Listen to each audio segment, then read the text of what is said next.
আসসালামু আলাইকুম everyone, welcome back to my new blog. তো আজকে আমাদের কোম্পানির উপরে একটি পাহাড়ে আমরা কৃষিকাজ করতেছি। তো কোরিয়াতে শাকসবজি অনেক দাম, যার কারণে আমাদের রোপণ করতে হবে। তো আজকে আমরা রোপণ করতেছি ভাই ব্রাদার সবাই একসাথে আমাদের কোম্পানির। তো এই হচ্ছে আমাদের সিনিয়র ভাই কোম্পানির। তো বড় ভাই, আজকে কোরিয়াতে কৃষিকাজ করতেছেন, আপনার অনুভূতি? করতে হবে, এটা সবার কাজ। আসলে নিজেদের ফসল নিজেরা উৎপন্ন করে খাবো, এর চেয়ে আনন্দের আর কিছু নাই।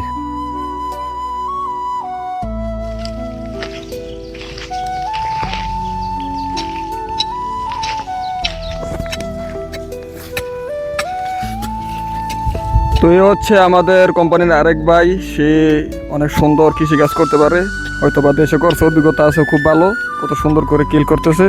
তো বড় ভাইয়ের কাছ থেকে মতামত নেব যে আসলে এইসব কাজ করলে তার কেমন লাগে, যদি একটু বড় ভাই বলতেন।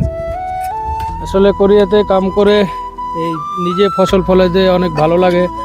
বছরে এটা সবসময় পারা যায় না কোরিয়াতে, এই আমরা একটা সিজন করতে পারি, তাই মিলে জুলে কোম্পানির সব ভাইগুলো করতেছি। সাথে রায়হানও আছে। তো ভাই, এই তীব্র গরমে এত সুন্দর রোদের ভিতরে আপনার কি কোনো কষ্ট হয় না? কষ্ট না করলে তো কেষ্ট মিলবে না, কষ্ট করতে হবে। কষ্ট করলে উপরওয়ালাও ভালো কিছু ফলাফল দিব। সব মিলে কষ্ট করতে হবে ভাই, কষ্ট ছাড়া কোনো সাফল্য নাই। ধন্যবাদ ভাই আপনাকে। তো পাশে আছে আমাদের কোম্পানির আরেক ভাই, চাপাই নবাবগঞ্জ থেকে আগত আমাদের কোম্পানির। তো এই ভাই কিছু বলবে। ভাই, আপনার মতামত দেন ভাই।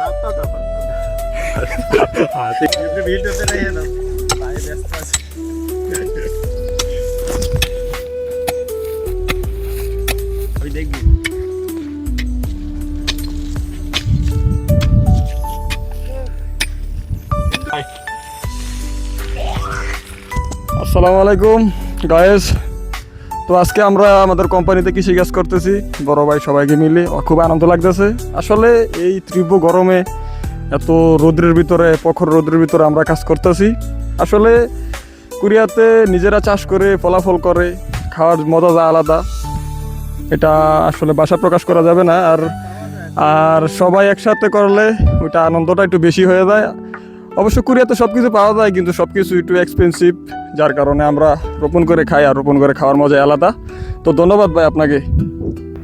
তো এখন দিয়ে দিচ্ছি কেলের ওপর দিয়ে পলিথিন, যেন আগাছাগুলো না উঠতে পারে। মাটিটা কম লাগবে তো, একটাতে দুটো হয়ে যাবে। ভাই, আপনার মাথায় পড়ছে।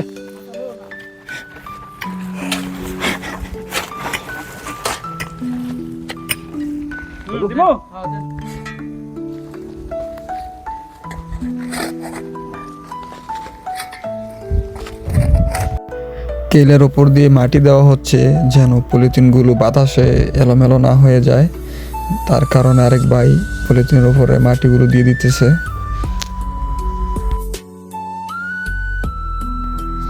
এইদিকে রোজন ভাই লাল শাকের বীজ রোপণ করতেছে খুব দক্ষতার সহিত, কত সুন্দর করে।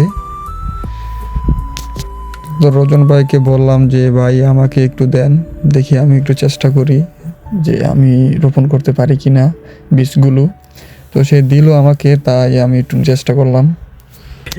আমি ভালো পারি, কিন্তু সে একটু কম পারে, তাকে শিখাইতেছি। তো এই তার হাতে তুলে দিলাম বাড়ি, সে ভালো ছিটা বলে। তো সে ছিটাবে, সে হলো নারায়ণগঞ্জের ডন।